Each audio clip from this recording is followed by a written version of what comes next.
ஐந்து கரத்தனை ஆனை முகத்தனை ஈந்து நிலம்பரை போலும் மீட்டனை நந்தி மகந்தனை நாணக் கொழுந்தனை புந்தியில் வைத்தடி போற்றுகின்றேனே. குரு பிரம்மா குரு விஷ்ணு குரு தேவோ மகேஸ்வரஹா குரு சாட்சாத் பரபிரம்மா தஸ்மை ஸ்ரீ குரவே நம. குரவே சர்வலோகனாம் விசதேபரோகிணாம் நிதையே சர்வ வித்யானாம் ஸ்ரீ தட்சணாமூர்த்தியே நமக. வணக்கம். நான் பொன் லோகநாதன் ஜோதிடர் குடும்பலியிலிருந்து பேசுகிறேன். இன்றைய தினம் நாம் எதை பற்றி பார்க்கலான்னா, யாருக்கு தொழில் தடை வருகிறது அல்லது தொழிலை செய்ய முடியாத அளவுக்கு பிரச்சனையாக இருக்குது அப்படிங்கிறத பற்றியும், அதை எப்படி இது சரி செய்யலாம், ஓரளவுக்கு சரி செய்யலாம் அப்படிங்கிறத பற்றியும் பார்க்கலாம். அந்த வகையில் இன்றைக்கி பார்த்தோம்னா, ஒருவருடைய ஜாதகத்தில் சனி நின்ற வீட்டுக்கு அடுத்த ராசியில் கேது பகவான் இருந்தாலும், அல்லது சனி இருந்த ராசியிலேயே கேது பகவான் அந்த சனி போய் கேதுவை தொடர அளவுக்கு இருந்தாலும், அதாவது கேதுவுக்கு அடுத்த பாகையில் அடுத்த நிலையில் கேது இருந்தாலும், கேது சனி பகவான் நோக்கியும் சனி கேதுவை நோக்கி போகிற மாதிரியும் இருந்தாலும் இவர்களுக்கு தொழில் தடை இருக்கும். இவர்கள் ஏதாவது தொழில் செஞ்சாங்கன்னா அந்த தொழில் ஒன்று தொழில் செய்யவே முடியாத அளவுக்கு சூழ்நிலை இருக்கும்.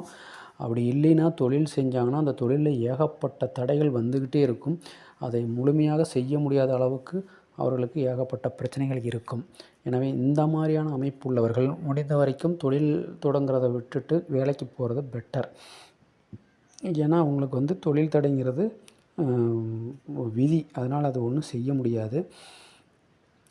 இதுக்கு வேறு விதிவிலக்குகள் இருக்குது, அது வேறு பிரச்சனை. பொதுவாக இதை நம்ம சொல்கிறோம்.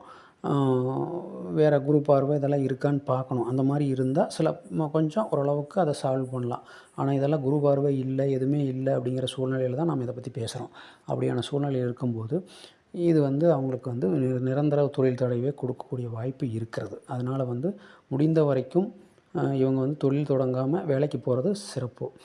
ரெண்டாவது, இவங்க என்னென்னு கேட்டிங்கன்னா,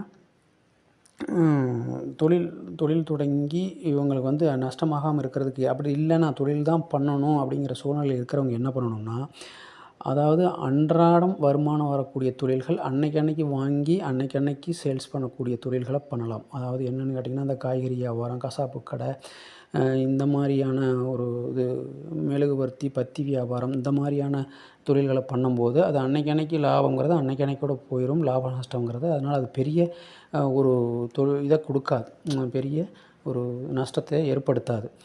ஆனால் பெரிய அளவில் முதலீடு போட்டு தொழில் பண்ணாங்க அப்படின்னா, அந்த தொழிலில் போட்ட முதலீடு எங்கே போச்சுனே தெரியாது, எப்படி போச்சுனே தெரியாது.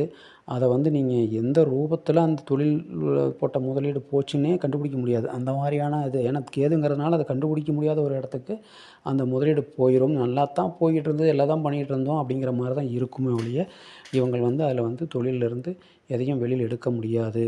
ஒரே ஒரு சின்ன இதில் ரெமடி என்ன அப்படின்னா, இவங்க இந்த பூஜை சாமான், அந்த கோயிலுக்கு தேவையான பொருட்களை விற்கும்போது ஓரளவுக்கு அதில் பெரிய பிரச்சனை வராது. அந்த அதுமான பொருள், அது கோயிலுக்கு தேவையான பூஜை பொருட்கள் மற்றும் இந்த ஜாமான்கள், அந்த கோயிலுக்கு தேவையான உபகரணங்கள், இந்த மாதிரியான தொழில் செய்யும்போது அவங்களுக்கு பெரிய நஷ்டம் ஏற்படாது. அது அவங்களுக்கு கடவுளுடைய அனுகிரகம் இருக்குது அப்படிங்கிற சூழ்நிலையில் அவங்க அதை கடவுளுடைய அனுகிரகத்தால் ஓரளவுக்கு அதில் இவங்க கண்டிப்பாக ஓரளவுக்கு பெரிய நஷ்டத்தை சந்திக்காமல் இருந்துக்கலாம். ஆனால் அதை தவிர வேறு தொழில் ஏதாச்சும் பண்ணாங்கன்னா சிக்கல். ரெண்டாவது, இவங்க தொழில் ஸ்தாபனத்தில் கண்டிப்பாக இவர்களுக்கு தொழில் செய்யக்கூடிய இடத்துல இல்லை பரம்பரையாக ஒரு தொழிலை பண்ணிகிட்ருக்குறோம், ஆனால் இவருக்கு அந்த சனி கேது வந்துருச்சு, என்ன செய்கிறது அப்படின்னா, என் தந்தையினுடைய தொழிலை அல்லது பாட்டனுடைய தொழிலை செய்கிறோம் அப்படிங்கிற சூழ்நிலையெல்லாம் வரும் சில பேருக்கு. அந்த மாதிரி நேரத்தில் முடிஞ்ச வரைக்கும் இவங்க அந்த தொழிலை இவங்க பேரில் செய்யாமல் மற்றவங்களுக்கு யார் யோகம் இருக்குதோ அவங்க பேரில் செய்கிறது நல்லது. ரெண்டாவது, இவங்களுடைய அந்த தொழில் நிறுவனத்தில் கண்டிப்பாக ஒரு விநாயகர் சிலையை முன்னாடி நிறுவி விட வேண்டும். அப்பொழுது தான் இவங்களுக்கு அந்த பாதிப்பு இருக்காது.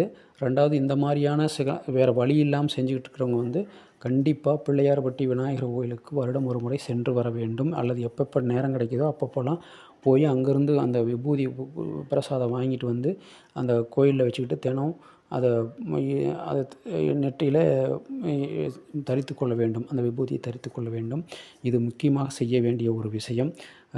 முக்கியமாக பார்த்திங்கன்னா, யாருக்கு ஒரு 3ஆம் இடத்துல சனி பகவான் இருந்து அதுக்கு அடுத்தான 4ஆம் ராசியில் கேது பகவான் இருந்தார்னா கண்டிப்பாக அவர்கள் தொழிலில் முதலீடு செய்யக்கூடாது. மீறி செஞ்சாங்கன்னா சிக்கல் வரும். ஏன்னா 4ஆம் இடம்ங்கிறது உங்களுக்கு முதலீடு 3ஆம் இடம்ங்கிறது 10ஆம் இடத்துக்கு 6ஆம் இடம்.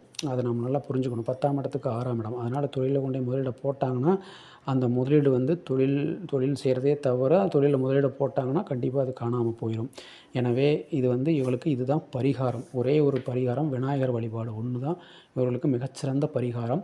பிள்ளையார்பட்டி விநாயகரை கண்டிப்பாக கெட்டியாக பிடித்து கொள்ள வேண்டும். அப்போ தான் இவர்கள் தப்பிக்க முடியும். ஒவ்வொரு விஷயத்துலையும் கண்டிப்பாக ஒரு வழிபாட்டோடு தான் இவங்க அதை வந்து செய்யணும். அதனால் வந்து கண்டிப்பாக இவர்கள் வந்து இந்த விஷயத்தில் மிக மிக கவனமாக இருப்பது நல்லது. விநாயகர் வழிபாடு மிக மிக முக்கியம். எப்பொருள் யார் யார்வாய் கேட்பினும் அப்பொருள் மெய்ப்பொருள் காண்பது அறிவு. நன்றி, வணக்கம். மீண்டும் அடுத்த பதிவில் சந்திக்கலாம்.